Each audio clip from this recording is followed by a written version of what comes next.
Hello दोस्तों, आपका स्वागत है।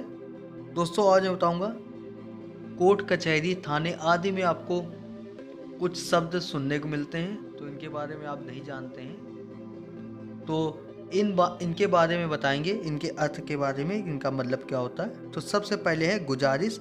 इसका मतलब होता है निवेदन। किसी कार्य को करने हेतु किए गए निवेदन को गुजारिश कहते हैं। उसके बाद है जब्त, यानी कि होता है कब्जे में ले लेना। किसी वस्तु अथवा संपत्ति को कब्जे में लेने को जब्त कहते हैं। इसके बाद है जानी नान, यानी प्रतिभूति के लिए नामित व्यक्ति, यानी जो जमानत लेता है।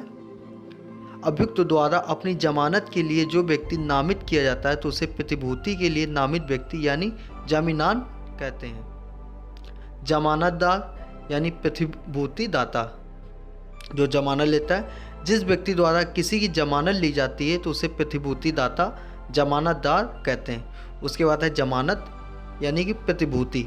अभियुक्त की जमानत धनराशि को प्रतिभूति यानी जमानत कहते हैं। इसके बाद है जर यानी कि धन। किसी व्यक्ति के पास मौजूद संपत्ति को धन या जर कहते हैं। इसके बाद है जरायम यानी कि अपराध। भारत के संविधान के प्रतिकूल किए गए कार्य को अपराध यानी कि जरायम कहते हैं। जबरन यानी कि बलपूर्वक। किसी वस्तु या व्यक्ति को बलपूर्वक कब्जे में लेने को जबरन कहते हैं। इसके बाद है जरायम पेशा यानी अपराधजीवी। जिस व्यक्ति की आजीविका अपराध करने से चलती है तो उसे अपराधजीवी यानी जरायम पेशा कहते हैं। इसके बाद है जायदादे मसरूका यानी कि कुर्क हुई संपत्ति। न्यायालय के आदेश से जो संपत्ति कुर्क की जाती है उसे कुर्क हुई संपत्ति यानी कि जायदादे मसरूका कहते हैं। इसके बाद है जलसा यानी कि सभा। किसी स्थान पर अपने विचारों को व्यक्त करने के लिए जनता के जो व्यक्ति एकत्र किए जाते हैं, इकट्ठा किए जाते हैं, उसे सभा जलसा कहते हैं। इसके बाद है जायदाद मनकूला, चल संपत्ति। किसी प्रकार की चल जंगम संपत्ति को जायदाद मनकूला कहते हैं। इसके बाद है जायदाद गैर मनकूला, अचल संपत्ति। किसी प्रकार की अचल संपत्ति को जायदाद गैर मनकूला कहते हैं। इसके बाद है तनकी परीक्षण। किसी वस्तु द्रव्य की वास्तविक स्थिति की जानकारी परीक्षण तनकी कहते हैं। इसके बाद है तवान यानी कि जुर्माना। न्यायालय द्वारा अपराधी को दिए गए दंड के अतिरिक्त धनराशि को जुर्माना यानी तवान कहते हैं। इसके बाद दरपेश, प्रार्थना पत्र पर प्रस्तुत आवेदक द्वारा अपनी समस्या हेतु प्रस्तुत प्रार्थना पत्र को दरपेश कहते हैं। इसके बाद दाखिल खारिज। जब किसी व्यक्ति द्वारा अपनी कृषि योग्य जमीन का विक्रय किया जाता है तो उसे अभिलेखों में नामों के नामांतरण को दाखिल खारिज कहते हैं। इसके बाद नक्शे अमन यानी कि शांति भंग। जनता के व्यक्ति द्वारा विधि विरुद्ध रूप से किया गया कार्य शांति भंग नक्शे अमन कहा जाता है। इसके बाद है नालिश यानी कि वाद। जब किसी व्यक्ति द्वारा अपनी समस्या को लेकर न्यायालय में कोई प्रकरण पेश किया जाता है तो उसे वाद यानी कि नालिश कहते हैं। इसके बाद है नालिशे दीवानी यानी कि सिविल वाद। जमीनी विवाद को लेकर जो कोई प्रकरण दीवानी न्यायालय में प्रस्तुत किया जाता है तो उसे सिविल वाद यानी नालिशे दीवानी कहते हैं। इसके बाद है नजूल। इसका बाद है राजभूमि। जिस भूमि पर किसी व्यक्ति विशेष का अधिकार नहीं होता है तो उसे राजभूमि यानी कि नजूल कहते हैं। इसके बाद है फरार यानी कि भागा हुआ। अपराध में वांछित अभियुक्त के बारे में कोई जानकारी न होना एवं पुलिस की गिरफ्त में आने से बचने वाले अपराधी को भागा हुआ यानी कि फरार कहते हैं। इसके बाद है इस्तगासा यानी कि दावा। न्यायालय द्वारा किए गए निर्णय के विरुद्ध यदि वादी किसी उच्च न्यायालय में प्रार्थना पत्र प्रस्तुत करता है तो उसे इस्तगासा यानी कि दावा कहते हैं। इसके बाद है सिजरा। किसी का पूर्ण विवरण। किसी अभियुक्त के पूर्ण पारिवारिक विवरण को सिजरा कहते हैं। इसके बाद है असरा, पार्ट यानी हिस्सा। निर्धारित अवधि में प्रेषित किए जाने वाले विवरण पत्रों को एक साथ संलग्न करने को असरा कहते हैं। जैसे पुलिस कर्मचारियों की यात्रा भत्ता का 1 माह का पूर्व विवरण पत्रों को एक आसियों में अंकित किया जाना।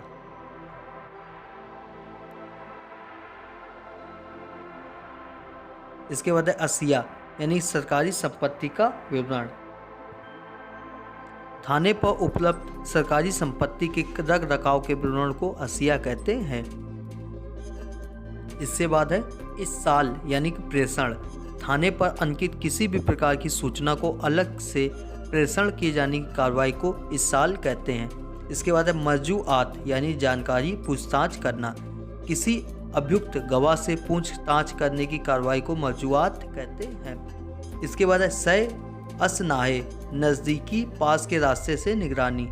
किसी आपराधिक घटना के होने से पूर्व नज़दीक से नज़दीक पहुंचकर की जाने वाली कार्रवाई निगरानी को सय असनाहे कहते हैं। इसके बाद माल फड़, जुआ का माल मौके पर बरामद होना। जुआ खेलने के स्थान पर जो माल बरामद होता है तो उसे माल फड़ कहते हैं। इसके बाद अर्धदली हलकारा, माननीय न्यायालय में कार्रवाई के दौरान आवाज़ लगाने वाले व्यक्ति को अर्धदली हलकारा कहते हैं। इसके बाद किल्लत मुलाजमान, कर्मचारीगण की कमी। थाने पर कर्मचारीगण की कमी को किल्लत मुलाजमान कहते हैं। इसके बाद हम रिश्ता यानी कि संलग्न, जांच रिपोर्ट के साथ संलग्न किए गए संबंधित प्रार्थना पत्र आदि को हम रिश्ता कहते हैं। इसके बाद है रोम नामचा आम यानी समान दैनिकी। पुलिस विभाग में थाना पुलिस लाइन में प्रभारी द्वारा प्रतिदिन की कार्रवाई का संक्षिप्त विवरण अंकित करने वाली डायरी को रोज आमचा यानी समान दैनिक कहते हैं। इसके बाद है रोज नामचा खास अपराध दैनिकी। थाने पर पंजीकृत अपराध का जांचकर्ता यानी कि विवेचक द्वारा की गई कृत कार्रवाई का विस्तृत विवरण अंकन करने वाली डायरी को रोज नामचा खास आपराधिक दैनिक कहते हैं। इसके बाद है लदावा यानी कि लवारिस। जिस वस्तु का कोई वारिस नहीं होता तो उसे लदावा लवारिस कहते हैं। इसके बाद है वारदात यानी घटना। किसी प्रकार की घटना, कोई घटना घटित होती है तो उसको वारदात कहते हैं। इसके बाद है बकुआ यानी घटना स्थल। किसी भी अपराध के होने पर उस स्थान को बकुआ कहते हैं। इसके बाद है बकुई यानी कि दिनांक घटना। अपराधी द्वारा किए गए अपराध की दिनांक को बकुइया यानी कि बकुई कहते हैं। इसके बाद है हाजा यानी कि स्थान परिसर। किसी स्थान की निश्चित सीमा को हाजा कहते हैं। इसके बाद है मसरूफ यानी शुरू। किसी कार्य की शुरुआत करने की कार्रवाई को मसरूफ कहते हैं। यानी कि किसी कार्य को आप शुरू कर रहे हैं तो उसे मसरूफ कहते हैं। बदरियाफ्त यानी जानकारी पूछताछ करना। गवाह आदि से पूछताछ करने की कार्रवाई को बदरियाफ्त कहते हैं यानी कि पूछताछ करना कहते हैं। यानी कि अगला है जाय बकुआ घटना स्थल। अपराध होने वाले स्थान को जाय बकुआ कहते हैं। मालम सरुका लूट चोरी की गई संपत्ति। चोरी गई संपत्ति को माल मसरूका कहते हैं। इसके बाद माल मगरूता हरण करना। डकैती बल प्रयोग कर प्राप्त की गई संपत्ति माल को माल मगरूता यानी हरण करना कहते हैं। इसके बाद है अहलमद पेशकार का सहायक। माननीय न्यायालय में पेशकार के सहायक व्यक्ति को अहलमद कहते हैं। इसके बाद है मजरूब यानी कि पीड़ित। किसी घटना में घायल हुए व्यक्ति को मजरूब पीड़ित कहते हैं। इसके बाद है मफरूर यानी कि भगोड़ा। किसी घटना में वांछित व्यक्ति अपराधी के बारे में कोई जानकारी न हो पाने को मफरूर यानी भगोड़ा कहते हैं। दोस्तों, अगर आपको वीडियो पसंद आए तो लाइक करें, सब्सक्राइब करें। धन्यवाद।